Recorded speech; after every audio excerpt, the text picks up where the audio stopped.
கிறிஸ்து நமக்காக மாம்சத்திலே பாடுபட்டபடியால் நீங்களும் அப்படிப்பட்ட சிந்தையை ஆயுதமாக தரித்துக் கொள்ளுங்கள். ஏனென்றால் மாம்சத்தில் பாடுபடுகிறவன் இனி மாம்சத்தில் இருக்கும் காலம் வரைக்கும் மனுஷருடைய இச்சைகளின்படி பிழைக்காமல் தேவனுடைய சித்தத்தின்படியே பிழைக்கத்தக்கதாக பாவங்களை விட்டோய்ந்திருப்பான். கர்த்தருடைய பரிசுத்த நாமத்திற்கு ஸ்தோத்திரம். கர்த்தருடைய வார்த்தை இப்படியாக சொல்கிறது.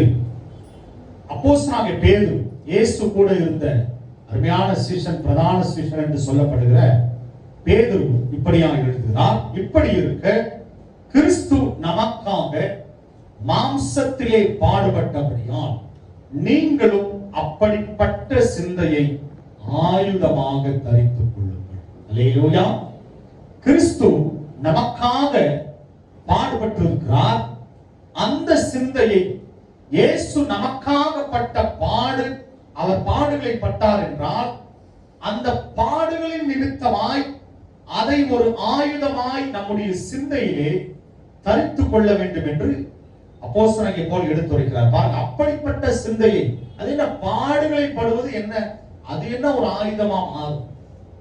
பாடுகளை படுறது நம்மள ரொம்ப பலவீனதான படுத்தும். இயேசுக்காக நான் படுகிற பாடு நம்மை பலவீனப்படுத்துமே,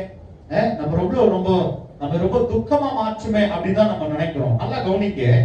ஏன் இயேசுக்காக நாம் படுகிற பாடுகள் அது நம்முடைய ஆயுதமாய் எப்படி மாறும்? ஏன்னா பாருங்க, அந்த வார்த்தை சொல்லுகிறது அப்படிப்பட்ட சிந்தை. அப்ப முதலாவது அது ஆயுதமாய் எப்படி மாறும் என்றால், இயேசு எனக்காக பாடுபட்டிருக்கிறார், அவருக்காக நான் என்ன பாடுகள் வேண்டுமானாலும் நான் படுவேன், நான் இயேசுக்காக எல்லாவற்றையும் நிற்பேன், செய்வேன் என்கிற சிந்தை முதலாவது நமக்குள்ளே உண்டாக வேண்டும். அல்லேலூயா.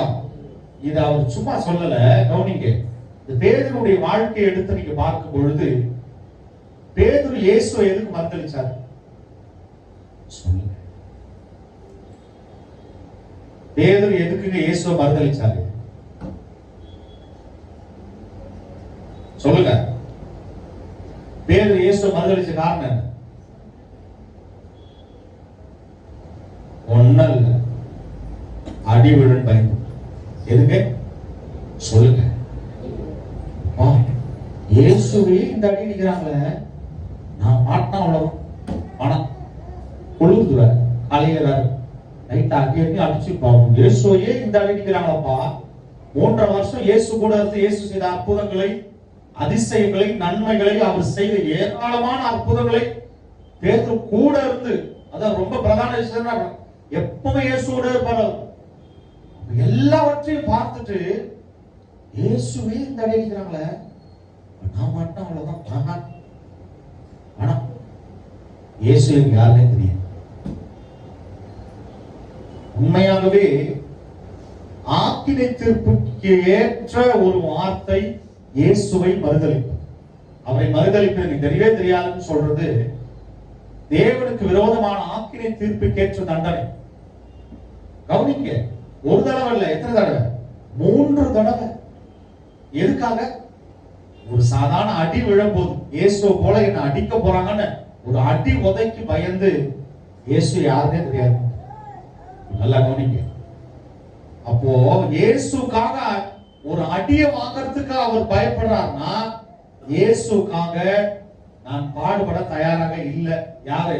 அப்ப இயேசு, அப்ப அப்போஸ்தலனாகிய பேதுரு இயேசுக்காக பாடுபட தயாரா இல்லை. ஏன்? எதுக்காக? அப்ப அவருக்குள்ள அந்த சிந்தை இல்லை. அந்த தேவனுக்காக, இயேசுக்காக நான் போக வேண்டும் அப்படின்ற சிந்தை இல்லை. என்ன அவருக்குள்ள சிந்தை என்ன இருந்தது? உலக பிரகாரமா இயேசு அற்புதங்களை செய்தார், அவர் கூட ஜாலியா சும்மா நல்லா சுத்துவார், நல்லா சாப்பாடு கொடுக்குறாரு, இயேசு நல்ல ஆகாரம் கொடுக்குறாரு, அவரோட சுத்துவோம், நல்லா இருப்போம், இயேசு அற்புதங்களை செய்யறாரு. இயேசு அனைத்து கேள்வி யார்கிட்ட கேட்கிறாரு? பேதுரு தான் கேட்கிறாரு.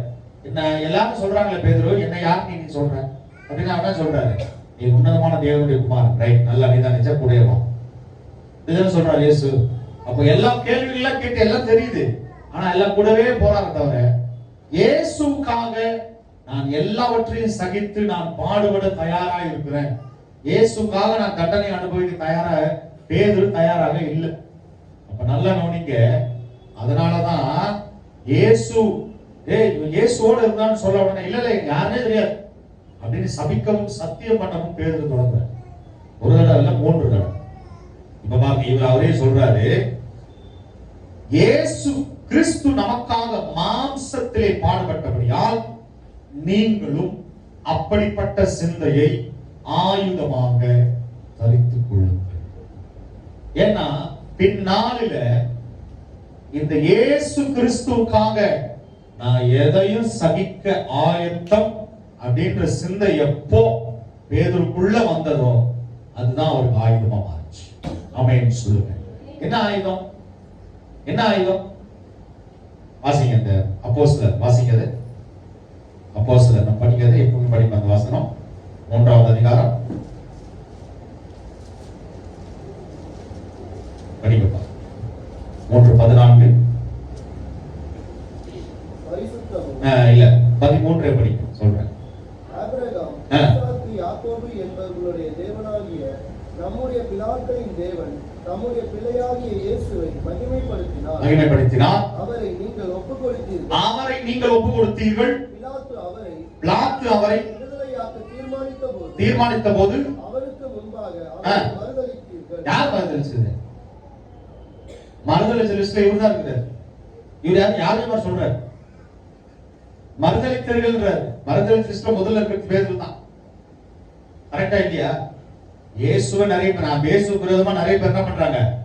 நிறைய பொய் சாட்சிகளை சொல்றாங்க. பொய் சாட்சிகள் சொல்லியும் அது ஒவ்வொருவில்லை, அது ஏற்கப்படவில்லை. ஆனா பேதுரு சொல்றது அப்படியா? இயேசுவோட ஆள் இல்லையாப்பா? இல்லங்க எனக்கு தெரியாதுங்க, இயேசு யாருனே தெரியாது, ஐயோ எனக்கு தெரியாது, அடிச்சு ஓடுறான் ஆளு.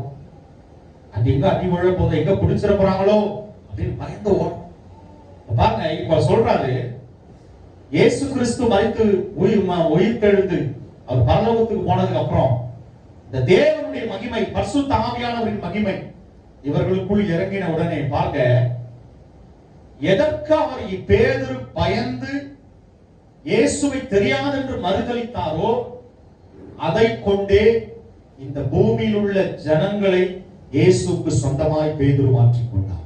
அது ஆயுதமா மாத்தினார். எதை மாத்தினாரு? அவர் எதுக்கு பயப்பட்டாரு? எதை பாடுபடக்கூடாது, இயேசுக்காக அடி விழும் அப்படின்னு எதுக்கு பயந்தாரோ அதே இப்ப தைரியமா சொல்றாரு. வாசிக்க பரிசுத்தமும் நீதி உள்ளவரை நீங்கள் மறுதலித்து கொலைபாதகங்களை உங்களுக்காக விடுதலை பண்ண வேண்டும் என்று கேட்டு ஜீவாதிபதியை கொலை செய்தீர்கள். யாராவது? இயேசு யாருன்னு சொல்றாரு? ஜீவாதிபதியை கொலை செய்துட்டீங்கயா. இதெல்லாம் சொன்னா அடி விழுமா விழாத? சொல்லுங்க, சத்தமா சொல்லுங்க. அடி விழுமா விழாதப்பா? இது எங்க சொல்றாரு? இது பேர் அப்போஸ்தலனாகிய பேதுரு அவங்க ஊர்ல நின்று எருசலேம் நின்று எல்லாருக்கும் முன்பாக எல்லா இடத்துலயும் சொல்றாரு, ஜீவாதிபதியை கொலை செய்துட்டியா அப்படின்னு பிடிச்சி அடிப்பாங்க, அடிக்க மாட்டாங்க. ஆனா இப்ப பேதுருக்குள்ள ஒரு தைரியம் வந்தது, இயேசுக்காக அடி மாத்திரம் இல்லையா, உயிரே விட நான் தயாராயிட்டோம். ஆமென் சொல்லுங்க, சத்தமா ஆமென் சொல்லுங்க. பாருங்க, ஜீவாதிபதியை கொலை செய்தீர்கள். வாசிங்க. அவரை தேவன் மரித்தோரில் இருந்து எழுப்பினார், அதற்கு நாங்கள் சாட்சிகளாய் இருக்கிறோம். அவர் சும்மா இல்லை, எல்லா தெய்வத்தை போல இந்த பூமியில வந்துட்டு ஏதோ மரித்து எல்லாம் பூ போட்டு கல்லறை போட்டு மூடலையா, 3ஆம் நாள் உயிர்த்தெழுந்தார். அதுக்கு நாங்கெல்லாம் சாட்சிகளாக இருக்கிறோம். அல்லேலூயா. பார்க்க இதுதான் இப்ப சொல்றாரு பாத்தீங்களா, இந்த வசனம், இந்த 3 வசனம் இதுதான் இங்க சொல்லியிருக்காரு. வாசிங்க, மறுபடியும் வாசிங்க. 4:1-2 வாசிங்க. 4:1 வாசிங்க. இப்படி இருக்க கிறிஸ்து நமக்காக நீங்களும்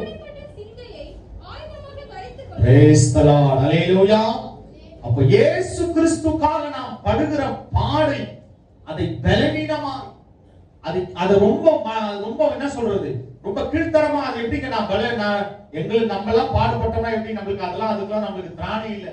இயேசுக்காக நாங்கள் என்ன பாடுபடுறது, அதற்கெல்லாம் பயந்து ஓடி ஒளிந்த பேதுரு தைரியமா சொல்றாரு, ஜீவாதிபதியை கொலை செய்தீர்கள், இயேசு மரிக்கவில்லை, மரித்த 3ஆம் நாள் உயிர்த்தெழுந்தார், அதற்கு நாங்கள் சாட்சிகள் என்றார்.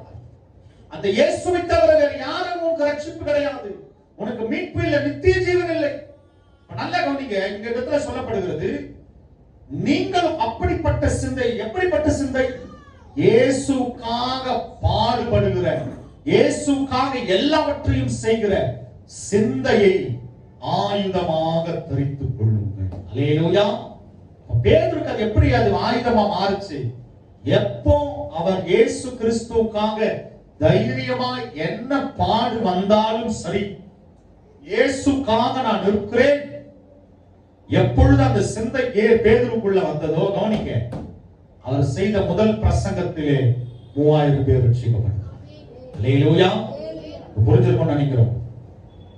அப்ப இயேசு அந்த பேதுரு செய்த முதல் பிரசங்கத்திலே 3000 பேர், இரண்டாவது பிரசங்கத்திலே கிட்டத்தட்ட 5000 ஜனம். ஆமென் சொல்லுங்க. அல்லேலூயா. இப்ப இங்க என்ன காரணம்? தேவனுக்காக படுகிற பாடை, இயேசுக்காக நாம் படுகிற பாட்டை ஆயுதமாக நம்முடைய சிந்தையிலே அதை முதல்ல கொண்டு வர. கவனிங்க, நம்முடைய சிந்தையிலே ஆயுதமாக தரித்துக் கொள்ளுங்கள். ஏனென்றால் அது விளக்க சொல்றார். வாசிங்க 2வது வசனம் பாருங்க. மாம்சத்தில் பாடுபடுகிறவன்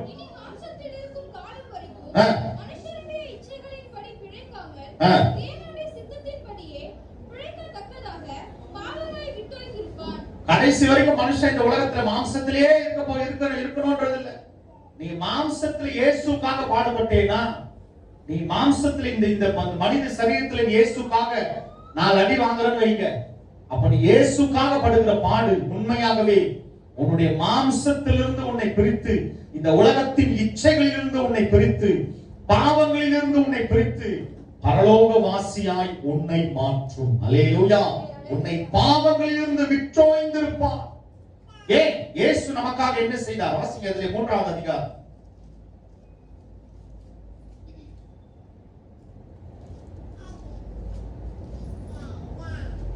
17 வாசிப்போம்.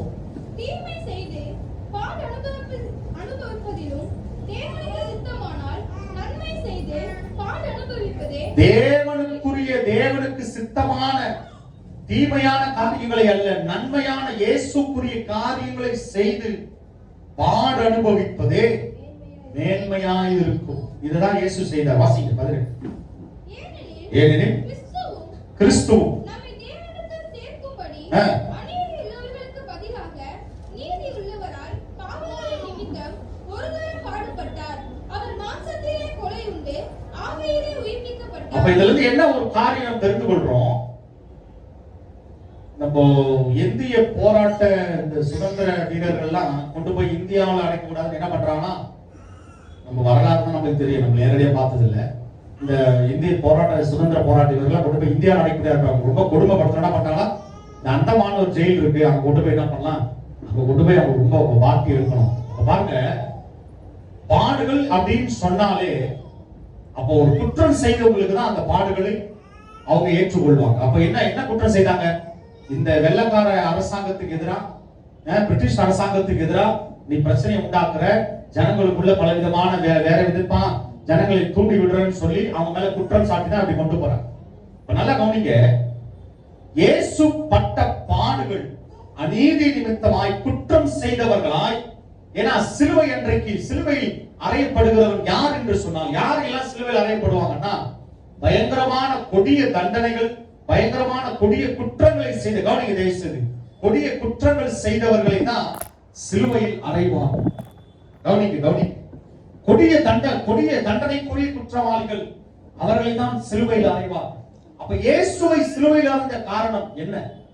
அப்ப அவர் என்ன தண்டனை செய்தாரு? என்ன விதமான அநீதியான காரியங்கள், என்ன குற்றமான காரியங்களை செய்தார்? ஏன்னா பிலாத்துவிடத்தில் போகும்போதே இவரிடத்துல தண்டனைக்குரிய குற்றம் ஒன்றும் இவரிடத்தில் நான் காணவில்லை. அல்லேலூயா. அந்த அவர் நீதியா திரும்ப சொல்லிட்டார். உண்மை அதுதான். இயேசுவினிடத்துல இந்த பூமிக்குரிய குற்றம் செய்கிற தண்டனை அவரிடத்துல ஒன்றுமே இல்லை. கர்த்தருடைய வார்த்தை சொல்லுகிறது, கிறிஸ்துவும் நம்மை தேவனிடத்தில் சேர்க்கும்படி. அப்ப தேவனிடத்திலே மனிதனை சேர்க்கும்படி. ஏன் தேவனிடத்துல மனிதனை சேர்க்கணும்? நேற்று பார்த்தோம், மனிதனுக்கும் தேவனுக்குள்ள தூரம். சொல்லுங்க, நேற்று நைட்டு தான் சொன்னேன், இந்த மனிதனுக்கும் தேவனுக்குள்ள தூரம் எவ்வளவு போயிடுச்சா? ஐயா நான் உடனே பழக புரியல சொல்றேன். நேற்று நைட்டு போய் தூங்கிட்டு எல்லாம் மாத்திடுச்சு.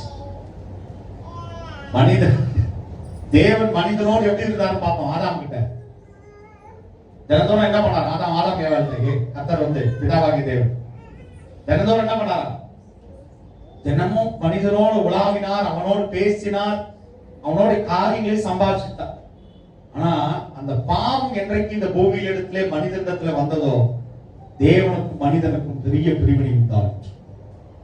அவர் ஒருவரும் சேரக்கூடாத ஒளியிலே யாருமே அந்த வார்த்தை, அந்த சத்தத்தை கேட்க முடியாதபடி, அவரை பார்க்க முடியாத தூரத்துல தேவனாகிய கர்த்தர் அவரை மேலே அவரை உயர்த்தி கொண்டார். மனுஷனை அவர் உண்டாக்கினதற்காக மனஸ்தாபப்பட்டார். நல்லா கவனிக்க, இப்போ மனிதனை தேவனிடத்திலே சேர்க்கும்படியாக இந்த வார்த்தை பாருங்க, 18 கவனிக்க. கிறிஸ்துவும் நம்மை தேவனிடத்தில் சேர்க்கும்படி, அப்ப தேவனிடத்தில் நம்மை சேர்க்கும்படி அநீதியுள்ள காரியங்கள், குற்றமான காரியங்கள், தண்டனைக்குரிய காரியங்களை அவர் ஒன்றும் செய்யாமல், ஏன் அநீதி உள்ளவர்கள் தான் தண்டனைக்குரியவர்கள். கவனிக்க, அநீதி உள்ளவர்களுக்கு பதிலாக நீதி உள்ளவராய் பாவங்களின் நிமித்தம் ஒரு தரம் பாடுபட்டார். அல்லேலூயா, சத்தமா ஆமென் சொல்லுங்க. அப்ப நம்முடைய அநீதிகளுக்காக, நம்முடைய அக்கிரமங்களுக்காக, நம்முடைய பாவங்களுக்காக தேவனை, மனிதனை தேவனிடத்திலே சேர்க்கும்படியாய் இயேசு நமக்காக, கவனிக்க, ஒரு தரம் பாடுபட்டார். பாருங்க கடைசி வார்த்தை, அவர் மாம்சத்திலே கொலை உண்டு. ஆமென் சொல்லுவோமே. ஏன் அந்த மாம்சத்திலே கொலை உண்டு? ஏன் மாம்சம்? ஏன் அவர் மரணத்தை அவர் எதிர்கொண்டார்? மரணத்தை எதுக்கு எதிர்கொண்டார்? இந்த மாம்சத்துல தான் மனுஷன் என்ன பண்ணான் சொல்லுங்க. Very good. மாம்சத்துல தான் பாவம் உண்டாச்சு. அவனுடைய ஆவியில ஒண்ணும் இல்ல, இந்த மாம்சத்துல தான் பாவம் உண்டாகும். இந்த மாம்சத்துல தான் பாவம் உண்டாச்சு.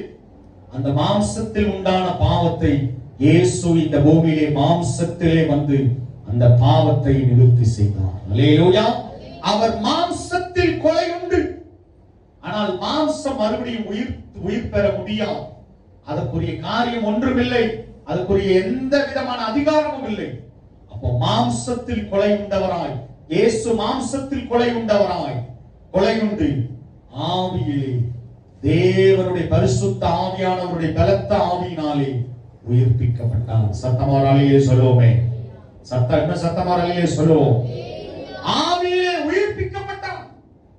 அருமையான தேவ பிள்ளைகள், சரி, இதுல இருந்து நாம் தெரிந்து கொள்ள ஒரு காரியம் என்ன? தேவனுக்காக படுகிற பாடுகளை ஆயுதமாய் நம்முடைய சிந்தையிலே கொண்டு வர வேண்டுமானால் அதற்குரிய பிரதிபலன் என்ன? வாசிக்கிறதுல 4வது அதிகாரம்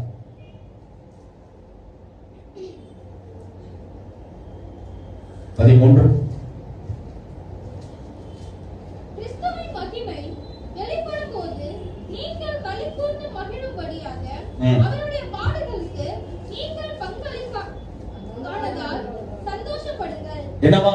பங்காளிகள். கிறிஸ்துவின் மகிமை ஒரு நாள் வெளிப்பட போகிறது. எத்தனை பேர் விசுவாசிக்கிறீங்க?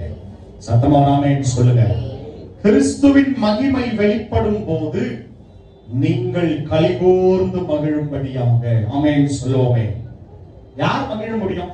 இயேசுவுடைய கால சத்தம் கேட்டு கிறிஸ்துவினுடைய மகிமை வெளிப்படும் போது யார் மகிழ முடியும்? அதுதான் கேள்வி சொல்லுங்க. யார் மகிழ முடியுமா?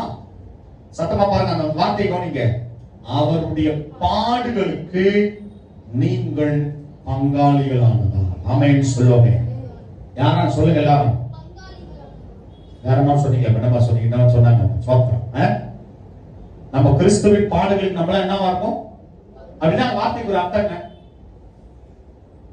பங்காளினா வார்த்தைக்கு ஒரு அர்த்தம் என்ன சொல்லுங்க? சொந்தக்காரங்க. ஏசப்பா, சொந்தக்காரங்க தான்.